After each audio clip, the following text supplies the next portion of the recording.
কালকে তোমাদের বাংলা পরীক্ষা।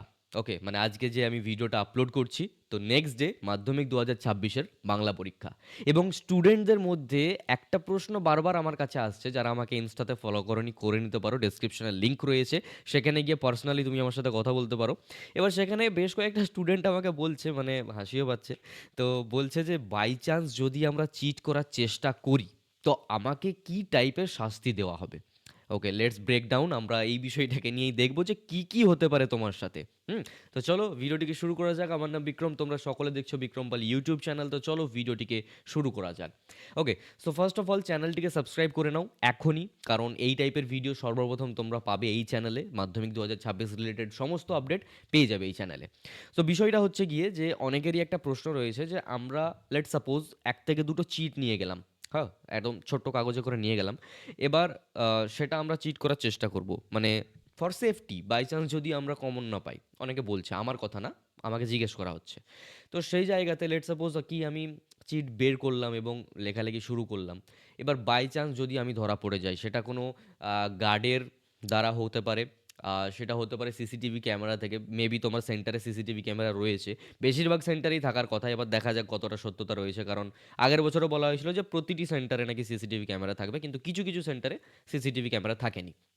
তো যাই হোক, সেটা সিসিটিভি ক্যামেরা থেকে তুমি ধরা পড়ো, বা হলের গার্ডের তরফ থেকে তোমরা ধরা পড়ো। তো সেই জায়গাতে কী কী করা যেতে পারে? First of all rule number one, বা sorry not rule number one, situation number one, সেটা হচ্ছে গিয়ে গার্ডের দ্বারা তুমি ধরা পড়েছো, তোমার কাছে চিট পাওয়া গেছে। স্মার্টফোন বাগেরা কিন্তু বলিনি, স্মার্টফোন আরে হলে সোজা এক্সাম ক্যান্সেল হবে, সেই নিয়ে ভিডিওতে বলেছিলাম আমি আগে। তো লেট সাপোজ কি তুমি নোট পেয়েছো তোমার কাছ থেকে। এবার সেই জায়গাতে দুটো জিনিস ঘটতে পারে তোমার সাথে। এক নম্বর হচ্ছে তোমার খাতা ছাড়িয়ে দেওয়া হবে। হুম, দুটো না, তিনটে জিনিস হতে পারে। একটা হচ্ছে তোমার খাতা ছাড়িয়ে নেওয়া হবে, এবং তোমাকে মেবি ৩০ মিনিট ৪০ মিনিট খাতা দেওয়া হবে না। হুম, তারপরে তোমাকে খাতা দেওয়া হবে এবং তারপরে তুমি লেখালেখি শুরু করতে পারো। সেকেন্ড যেই পসিবিলিটি, সেটা হচ্ছে গিয়ে তোমার লেট সাপোজ তুমি ৩০ মিনিট লেখালেখি করেছো এবং তারপরেই তোমার চিট ধরা পড়েছে। তো ওই ৩০ মিনিট পর্যন্ত তুমি যাবতীয় কিছু লিখেছো, ওইটুকুই সাবমিট হবে। পরবর্তীতে তোমাকে আর খাতা দেওয়া হবে না, তোমাকে, তোমার এক্সাম ওখানেই শেষ। এটা হলো সেকেন্ড পসিবিলিটি। থার্ড পসিবিলিটি, যেটা খুব রেয়ার হয়, যেটা সাধারণত হয় না, মানে গার্ড খুবই স্ট্রিক্ট হবে তাহলে এইটা হয়, সেটা হচ্ছে গিয়ে তোমার খাতা ক্যান্সেল করিয়ে দেওয়া। ওকে, ফার্স্টে হচ্ছে তোমার কিছুক্ষণের জন্য খাতা নেবে, সেকেন্ড হচ্ছে যতদূর লিখেছো লিখেছো, এরপর আর লেখা যাবে না। থার্ড হচ্ছে গিয়ে খাতা ক্যান্সেল করিয়ে দেওয়া হবে, মানে পার্টিকুলারলি ওই সাবজেক্টে তুমি ফেল হয়ে যাবে।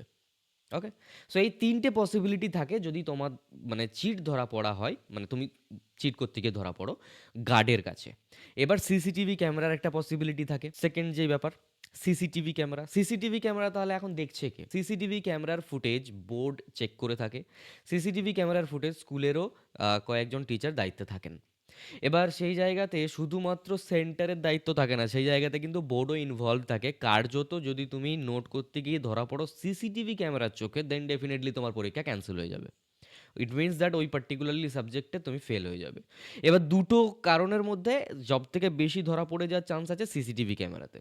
ওকে, কারণ বোর্ড স্ট্রিক্টলি এই জিনিসগুলোকে অ্যাপ্লাই করছে। আগে শুধু ইউনিভার্সিটির এক্সামগুলোতে হতো, জাস্ট লাইক আমি ম্যাকাউটে পড়েছি, ইঞ্জিনিয়ারিং করেছি আমি, সেইখানেতে সেমিস্টার এক্সামগুলোতেও সিসিটিভি ক্যামেরা ফলো করা হতো এবং চিট করলেই ডাইরেক্ট খাতা ক্যান্সেল হতো। ওকে, এবং সেই জিনিসটাই বোর্ড এখন করছে 10th এক্সামেও এবং 12th এক্সামেও। ওকে, এবং হ্যাঁ, এটা দরকারও ছিল। ওকে, কারণ যোগ্য স্টুডেন্টরা তো নাম্বার পাচ্ছেই, সাথে অযোগ্যরাও নাম্বার পেয়ে যাচ্ছে। বাট প্রোটেস্ট করছি না আমি, মানে যার যেটা ইচ্ছে এবার করতে পারো, যেটা ঘটতে পারে সেটা বললাম, এবার বাকিটা তোমার ইচ্ছে, তুমি করবে কি না করবে। আমার সাজেশন এটাই, ভুল করেও করো না। Okay, thank you so much to all of you. আজকের এই ভিডিওটা এই পর্যন্তই। কালকে এক্সাম রয়েছে, টেনশন করার কিছু নেই, একদম ভালোভাবে এক্সাম দেবে, সকলেরই ভালো মার্কস হবে। ওকে, যাওয়ার আগে চ্যানেলটিতে সাবস্ক্রাইব করে নাও যদি ভালো মার্কস পেতে চাও, আর নোটিফিকেশন বেলটিতে অল দাবিয়ে দাও যদি মার্কস ভালো পেতে চাও। ভিডিওতে একটি লাইক করে দাও, কমেন্টে জানাও তুমি কতটা এক্সাইটেড বা তুমি কতটা কি ভয় রয়েছো। আর যাওয়ার আগে বন্ধুকে শেয়ার করো এই ভিডিওটিকে। Thank you so much to all of you, by.